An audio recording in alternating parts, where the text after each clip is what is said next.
Friends, welcome to study with TNG. General science की ये third video है, तीसरा पार्ट है। इसमें हम 21 क्वेश्चंस को कवर करेंगे। तो पहला क्वेश्चन है हमारा, what is the metal found in blood. हमारे रक्त में कौन सी धातु पाई जाती है? तो वो पाई जाता है आपका आयरन या लोह धातु पाया जाता है मानव रक्त में। Which salt is found in bone in largest amount. सबसे अधिक मात्रा में कौन सा सॉल्ट पाया जाता है बोन में, हड्डियों में? तो वो है कैल्शियम फॉस्फेट। कैल्शियम फॉस्फेट तो सबसे अधिक मात्रा में पाया जाने वाला सॉल्ट है। Which vitamin is essential for blood clotting. रक्त के थक्का जमने में कौन सी विटामिन आवश्यक है? तो वो है vitamin K. In our body blood is not clot due to which protein. किस प्रोटीन के कारण हमारे ब्लड का थक्का नहीं जमता? वो है हैपरिन। हैपरिन के कारण ब्लड का थक्का नहीं जमता है। और थक्का जमने में कौन सी विटामिन एसेंशियल आवश्यक है? तो वो है vitamin K. Name the protein present in hair. बालों में पाए जाने वाला, हेयर में पाए जाने वाला प्रोटीन कौन सा है? तो वो है कैरेटीन। कैरेटीन प्रोटीन पाया जाता है बालों में। Blood group was discovered by home. Blood group किसके द्वारा डिस्कवर किया गया? तो ब्लड ग्रुप को डिस्कवर किया गया था कार्ल लैंडस्टेनर के द्वारा। कार्ल लैंडस्टेनर के द्वारा ब्लड ग्रुप को डिस्कवर किया गया है। What type of blood is called universal receiver या यूनिवर्सल रिसिपेंट।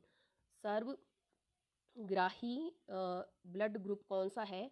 तो वो होता है आपका AB या AB positive. Which blood group is universal donor. अगर यूनिवर्सल डोनर की बात की जाए तो वो है O नेगेटिव।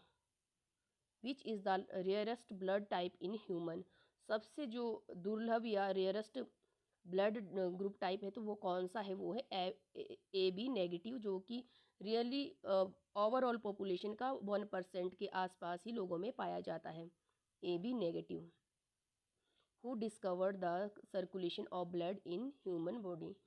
जो रक्त परिसंचरण है मानव शरीर में, उसको किसके द्वारा डिस्कवर किया गया था, या सर्कुलेशन ऑफ ब्लड किसके द्वारा डिस्कवर किया गया था? वो किया गया था विलियम हार्वे के द्वारा। विलियम हार्वे के द्वारा।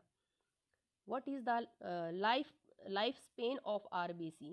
या RBC का जीवन काल कितना होता है? तो वो होगा आपका 120 डेज। लाइफ स्पेन 120 दिन होता है RBC का जीवन काल। Which is known as graveyard of RBC। तो RBC की कब्र किसको कहा जाता है? RBC की फुल फॉर्म होती है रेड ब्लड सेल। तो ग्रेवयार्ड या RBC की कब्र कहा जाता है स्प्लीन को, प्लीहा को। Which is called the blood bank of the body. Blood body में, हमारे शरीर में ब्लड बैंक किसको कहा जाता है? तो वो भी कहा जाता है स्प्लीन को। स्प्लीन को कहा जाता है हिंदी में प्लीहा। Which hormone is called emergency hormone. तो एमरजेंसी हार्मोन किसको कहा जाता है? एड्रिनल हार्मोन को कहा जाता है emergency hormone. Diabetes is caused by lack of which hormone. किसके कारण, किस हार्मोन के कारण आपका डायबिटीज़ या शुगर होता है? तो वो होता है इंसुलिन के कारण। फिर नेक्स्ट है, what is full form of AIDS. तो एड्स की फुल फॉर्म है acquired immunodeficiency syndrome. AIDS is caused by which virus. AIDS किस वायरस के कारण होता है? तो वो HIV के कारण होता है। और HIV की फुल फॉर्म है human immunodeficiency virus. World AIDS day कब सेलिब्रेट किया जाता है? तो ये हर साल 1 दिसंबर को मनाया जाता है, वर्ल्ड एड्स दिवस। What is the main constitute of natural gas. Natural gas का मेन कॉन्स्टिट्यूट कौन सा है, या बायोगैस का कौन सा है? तो वो है मीथेन गैस, CH4। नेक्स्ट है, what are the fat soluble vitamin.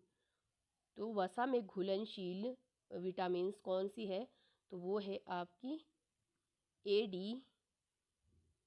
हम इसको इस तरह से भी रख सकते हैं, कीड़ा करके कर सकते हैं इसको, KEDA। तो अगर केडा या कीड़ा इस टाइप से कर सकते हैं, हम इसको ट्रिक बना सकते हैं वसा में। और जो 2 बच गए B और C, वो है आपका पानी में घुलनशील, ठीक है। और अगर वसा की बात की जाए, फेट सॉल्युबल की बात की जाए, तो वो है आपका KEDA, ADEK। फिर नेक्स्ट है, what is the water soluble vitamin. पानी में घुलनशील विटामिन कौन सी है? तो वो है B और C।